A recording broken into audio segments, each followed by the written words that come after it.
Hi guys, সবাই কেমন আছো? হঠাৎ করে লাইভে চলে আসলাম, কারণ কি জানো? আজকে আমার পাগলটা আমাকে নিয়ে গদখালি বেড়াতে নিয়ে এসেছে।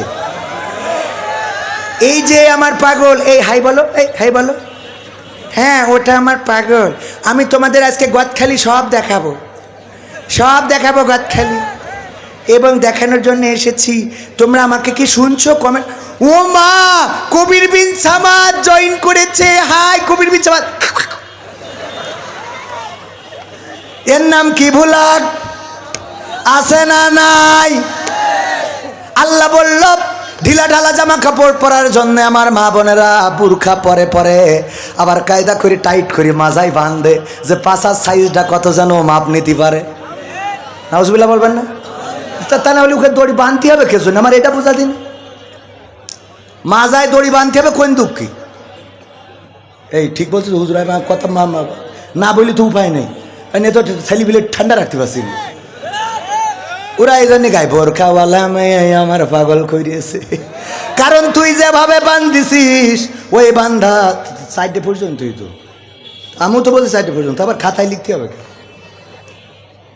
ও অসুবিধা নেই তো, ওরা সাইডে পর্যন্ত। আমি বুঝেছি, ও তো মাথার মধ্যে আসে। এন তো আর চাইল ডাইল চলবো না। এন খালি প্যাকেট নিয়ে যাবে, ওকে পকেটে বিড়ি সিগারেট যা আছে দিয়ে দেবে। ঠিক না ভাই? ঠিক এই আছে না নাই? যাদের আছে তারা দেবেন, আমরা বেশি নেবো, সমস্যা কি? গোলাম রব্বানি ভাই বললো যার যা আছে পকেটে দিয়ে দেন প্যাকেটে। একজন 2 প্যাকেট আকিস বিড়ি দিয়েছে, দিয়ে আবার লিখে দিয়ে হুজুর আমার তো শেষ সম্বলে 2 প্যাকেট আকিস বিড়ি আজ কিনিলাম, খাইলে এইটাও নেই, আমার হাগাও হবে বলে মনে হয় না। তাও আমি দিছি। কারণ কি? কারণ আপনি বলেছেন যার যা আছে পকেটে দিয়ে দেন প্যাকেটে। আমি দিছি, আমার দাবি আছে। কি দাবি? 1 প্যাকেট কমিটি দেবেন আর 1 প্যাকেট আপনি বাড়ি যাওয়ার সময় গাড়িতে বসে টানবেন। বুদ্ধি আছে না নাই? গোলাম রব্বানি ভাইয়ের ঘটনা, আমার না কিন্তু। তো এই জন্যে পকেটে যা আছে প্যাকেটে দেবে। প্যাকেট নিয়ে স্বেচ্ছাসেবক খালি রেডি থাকতে কন, সাথে যদি ছোটোখাটো লাঠি থাকে তাও নিয়ে রাখতে কন। যে দেবে না ছপান করি বাড়ি কষি দেবে। ওয়াজ শুনবা, এত টাকা দিয়ে হুজুর নিয়ে আসি, টাকা দেবা না পাকাবো ভাই যাও। ওই যে টাকা রেডি করে রেখেছে না, ও বিড়ি কি ও টাকা, ও তাও ভালো হয়েছে, বিড়ির প্যাকেট দেখাচ্ছে। ও আমার ভাইয়েরা, বিড়ি কি খাওয়া যাবে? না, খাওয়া যাবে না। বিড়ি খাইলে মুখের এত দুর্গন্ধ হয়, এত দুর্গন্ধ। মনে দুঃখী না বেরো, মানে মনে দুঃখে আর বেরোতে, মানে অধিক শোকে পাথর, বোঝেননি? এইগুলো কি করা যাবে? না, যাবে না। আমার যুবকেরা, আমার তরুণেরা, আমার কিশোরেরা, যদি ধূমপান করে থাকো দয়া করে ধূমপানটা ছেড়ে দিতে হবে।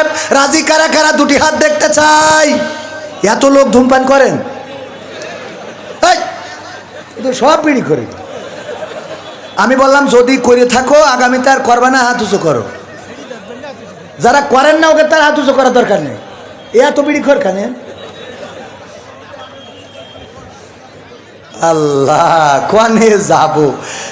সত্যিকার অর্থে যারা বিড়ি খান আর খাবেন না, হাত উঁচু করেন দিন। মনে সাহস নিয়ে যে খাবো না, আজকে এই মাহফিলটা সাকসেস হোক। বিড়ি খান, খাবেন না, হাত উঁচু করেন। 1 জন, 2 জন, 3 জন, 4 জন, আর 5 জন, 6 জন, 7 জন, আর 8 জন, অন্তত 10 জন হবে না যে বিড়ি ছেড়ে দেব? হয়ে গেছে মনে হয়। এক এক করে উঠাইছেন, আলহামদুলিল্লাহ।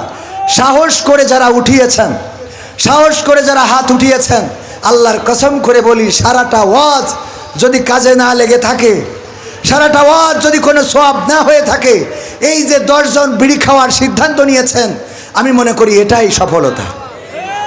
আল্লাহ যেন এই 10 জনকে আমৃত্যুকাল আর বিড়ির কাছে না নিয়ে যায়। আল্লাহ কবুল করুন। ওগো আমার যুবকেরা, কিসের জন্য এই ধূমপানটা করেন? শত শত টাকা অপচয় করেন। স্ত্রী কষ্টে থাকে, পরিবারের লোক কষ্টে থাকে। আমার সাথে যখন কেউ কথা বলে, হুজুর আমি আপনার ভক্ত, মুখ দিয়ে গন্ধ বের হয়। আমরা যারা বিড়ি খাই না এটা বুঝতে পারি, সে তো বোঝে না। বোঝে? বলেন, সে বোঝে না, কিন্তু যারা বিড়ি খায় না তারা বোঝে। আপনি আমার ভক্ত, বিড়িটাও ছাড়লেন না, এই ভক্ত হয়ে কোনো লাভ নাই। লাভ আছে? সুতরাং 10 জন মানুষ অন্তত শপথ করেছেন বিড়ি ছেড়ে দেবেন। যুবকদের জন্য আমার 5টা নসিহা। কয়টা? 1 নম্বর কাজ, নামাজ কাজা করা যাবে। নামাজ কাজা করা যাবে না। 2 নম্বর কাজ, নামাজ কেন কাজা করা যাবে না?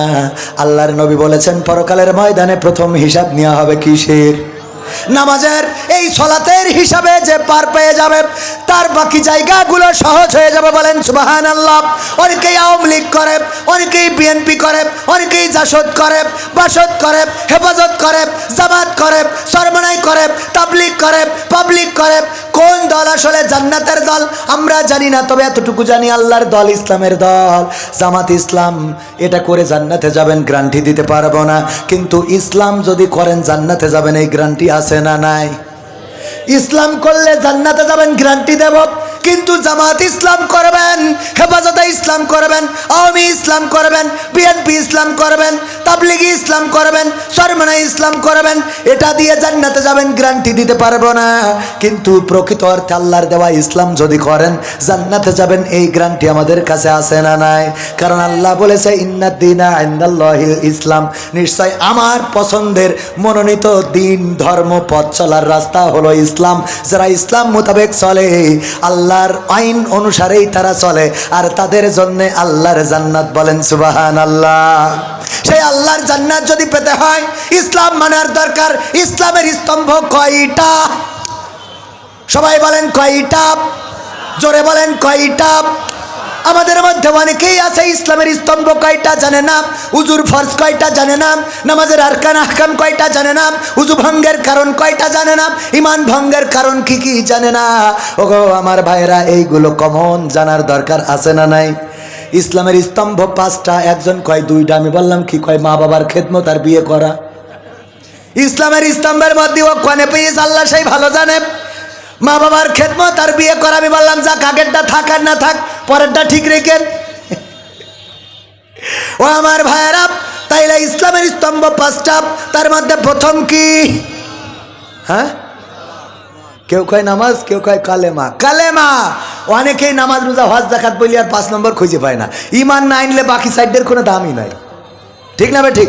প্রথমটা ঈমান, কালিমা, সাক্ষ্য দিয়া লা ইলাহা ইল্লাল্লাহু মুহাম্মাদুর রাসূলুল্লাহ। শুধু এখানেই শেষ নয়, আশহাদু আল্লা ইলাহা ইল্লাল্লাহু ওয়াহদাহু লা শারীকা লাহু ওয়া আশহাদু আন্না মুহাম্মাদান আবদুহু ওয়া রাসূলুহু। আল্লাহর কাছে সাক্ষ্য দেয়া, ও আল্লাহ তুমি ছাড়া কোনো ইলাহ নেই, মুহাম্মদ তোমার প্রেরিত বান্দা এবং রাসূল।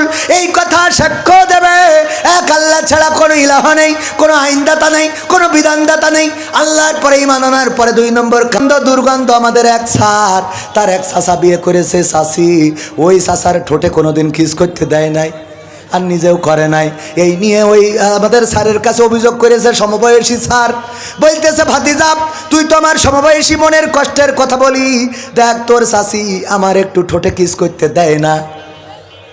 কয় ঠিক আছে চাচির কি বলবো নাকি? কয় একটু বলছেন, যেহেতু তোর কাছে তো আমার কোনো লজ্জা শরম নেই, তুই ছোটবেলা থেকে একসাথে বড় হয়েছি। ওই স্যার আমাদের আকিজ কলেজিয়েট স্কুলের টিচার, অবসরপ্রাপ্ত, বাড়ি হলো বরিশাল। বলতেছে কবির ভাই, আমার চাচির যখন আমি লজ্জা ভেঙে বললাম চাচা বিয়ে করেছে, চাচা একটু চাই ঠোঁটে কিস করবে, করতে দেন না, কারণটা কি? কয় লজ্জা ভেঙে যখন বলেছে, আমি লজ্জা ভেঙে আপনার, ওগো ভাতিজা তোমার বলি শোনো, তোমার চাচা বিড়ি খেয়ে মুখের দুর্গন্ধ এতটাই করে রেখেছে যে ওর পাশাই কিস করা যাবে, তা ঠোঁটে না। আছে না নাই? ওর পাশা শুকা যায়, তা অন্তত মুখের কাছে মুখ নিয়া যায় না। এই দুর্গন্ধ, এত দুর্গন্ধ, যখন নামাজের সময় ইমাম বলে ওয়ালাদ্দাল্লিন,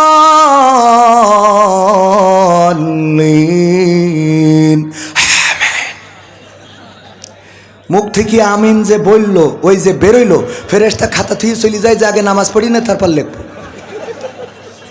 এখন লিখা হবে না, কারণ তোর আমিনে যা বের হয়েছে মুখ থেকে, আর অন্তত কাঁধে বসে থাকা সম্ভব না, পরে আসবানে। এই খেয়াল করেন আপনারা, পায়খানায় যাবেন, টয়লেটে, পাবলিক টয়লেটে, বোঝা যায় যে আমার আগের যে সিরিয়াল ছিল সে বিড়িখোর ছিল। এই বোঝা যায় না? যায় না? উখেনে একটা ভালো জায়গা শিখে নেও, একে গুড় গন্ধ আবার বিড়ির গন্ধ, 2 রকম গন্ধে আমাদের মতো মানুষ ঢুকলি মনে হয় এর আর না বেরো, এইখানেই থাকি।